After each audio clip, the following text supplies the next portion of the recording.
Everyone, hello. Kareem Jason live on the set. You are back right now, and let's get ready for some phenomenal hot topics happening in the Philippines right now, you guys. Of course, in the States at Miss Universe, you heard about Steve Harvey's phenomenal, crazy bloop and blunder all over Miss Universe stage. But I'll tell you one thing. As a black American in the Philippines right now, Steve Harvey, thank you very much, because now they love us even more right now. Steve Harvey, the word is in the Philippines, for those of you that are wondering, of course, in the States, and of course, my God, sorry about that, Colombia, is that you use so much passion, pride, you swallowed your guts, and you went up there and you bravely fixed the issue and gave the phenomenal award, the Miss Universe pageant crown and all of that great stuff to the proper Miss Philippines. Of course, she is more beautiful than Colombia, and she deserves it. And as we saw later, and you've seen in some of the clips that we've shown, everyone had a bad taste in their mouth for Miss Colombia even before they said anything about who won. And then of course after, when you look at all the rants and things all over social media, she was somewhat of a poor loser at the end of it. So I believe all the way around, Miss Philippines should have won. Pia deserves it. She is a wonderful representation for the Philippines. And of course, Steve Harvey, once again, the people in the Philippines want to say thank you to you. Thank you very much for fixing it and for helping us just once again for some black Americans to be given more support to Philippines people, especially beautiful Philippine beauty queens like Pia. So hopefully someday you'll see Pia here on one of our shows, by the way, too. I'm hoping to get that done. Maybe you'll see Steve Harvey as well. But I'll tell you this right now. Thank you very much. People are loving the fact that you fixed that. And of course, it was a great thing for the Philippines. Next, let's talk about one other thing. The Philippines Malacanang Palace is very progressive, as you guys already know.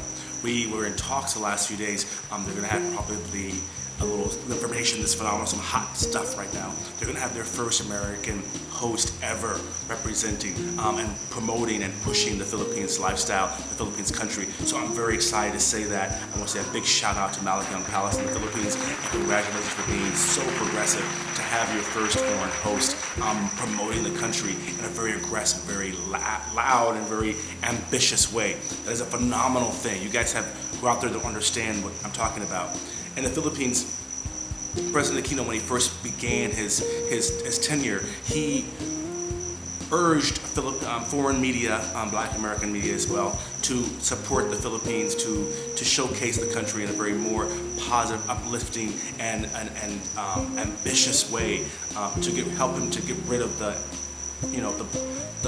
just full-out propaganda against the Philippines, and showcasing so many of their negative sides or not so good things, as opposed to all of the most phenomenal and beautiful things. And that worked. It's almost been a decade now that they've been pushing this, campaign to do that, and it's actually been working. Numbers are up. The country is booming. The image is being rebuilt. I think everyone knows. The Philippines Department of Tourism, More Fun the Philippines campaign. I mean, every Filipino itself, that is a pride for them. So, Mark Lapid, by the way, congratulations for that. That's phenomenal. It completely worked. People have taken it to different levels about everything. But now they're discovering the Philippines is not just fun. It's awesome. It's exciting. It's ambitious. It's growing. It's booming. It's professional. It's uplifting, it's emerging. There's so many other things that the Philippines is right now because people were attracted to the fun campaign, and they came here and found that there's other things besides fun. So that's a phenomenal thing. So you're gonna see a whole lot of new stuff coming out of the palace in the next few months leading up to the election, of course, after the election, all throughout 2016.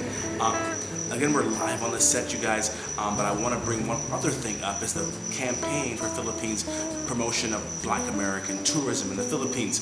It's also going to be a groundbreaking, never been done before campaign, but geared at a community that is huge, that is that is awesome, that is one of those things where you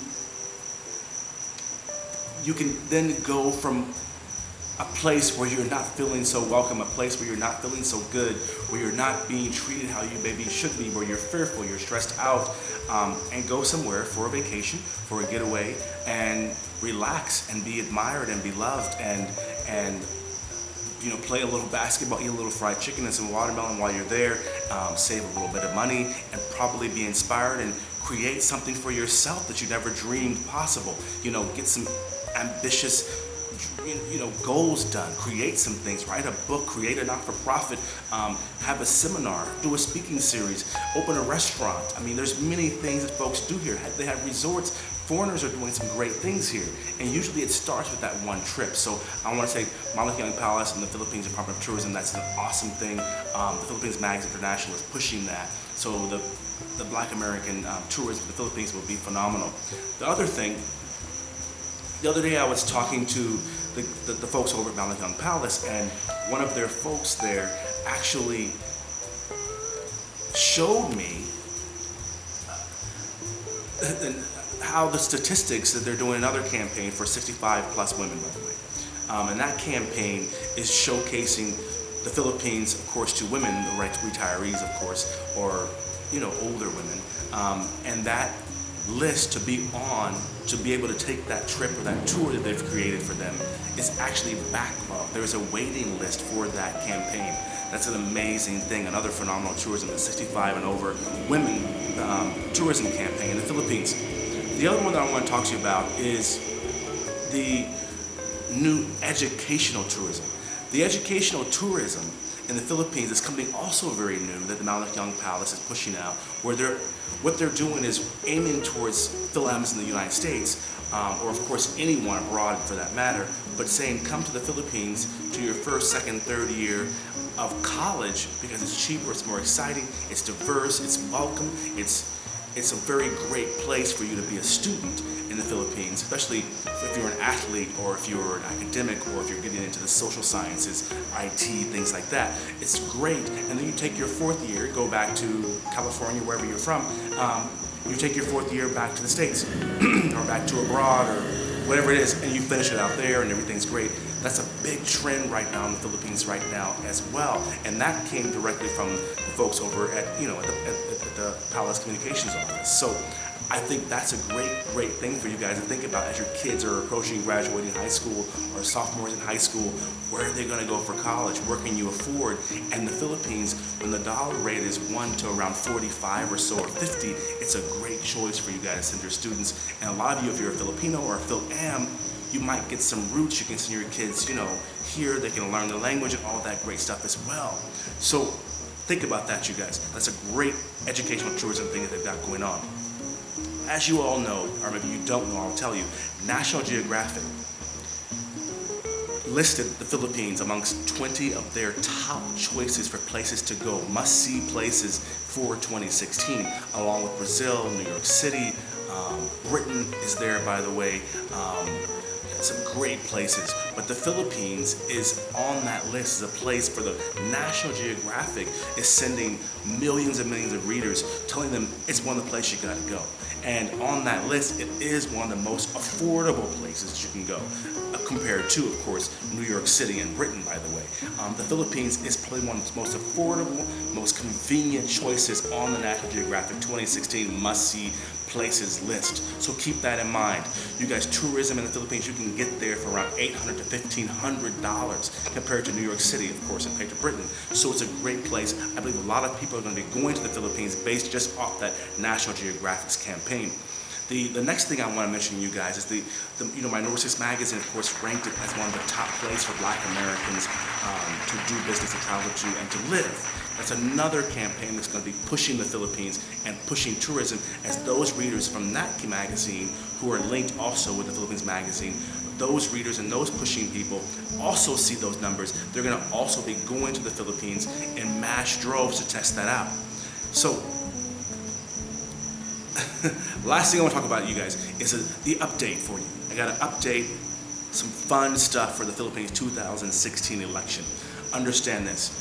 Young people in the Philippines have expressed to us in different conversations that since they're the new generation, they haven't been around for that many generations, that they are actually excited about candidate that is pushing more of a conservative, more aggressive approach to the Philippines and wanting to propose stricter gun laws, stricter criminal laws, death penalty and things like that.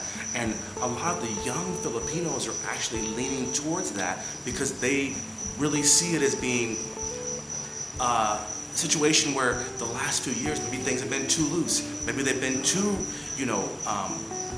too rigid, maybe they've been too open, maybe they've been too easy. So they're thinking that there's a candidate out there that they may support, they may vote for, they may showcase, they may be looking into because he's offering that to them. So just keep in mind, you guys, as you move things around, that when it comes down to it, this election is very, very important. The young vote is very important. The ballot buy-in, OFW, those votes are so dramatically important right now. And as you heard, I didn't mention whose name it was, so I'm not going to mention that on my show, but I will say, as you've heard, the stats are in for the youth being really leaning towards paying attention to the candidate with a more conservative view of how he can fix the economy, fix criminal rates, fix crime rates, and of course, push and grow the economy as well. So, again, you guys, Kareem Jackson live on the set. It's been phenomenal. You're going to love the Philippines. You can always check out our YouTube channel. You can look at the Philippines magazine and see great, wonderful articles on how you can change your life. You can become part of the Philippines lifestyle. You can work from your laptop anywhere in the world. You see a lot of that. You can visit thephilippinesmagazine.com, KareemAntonio.com, and of course, you can always message right down below, you guys. And as always, you're going to love the Philippines. Thanks.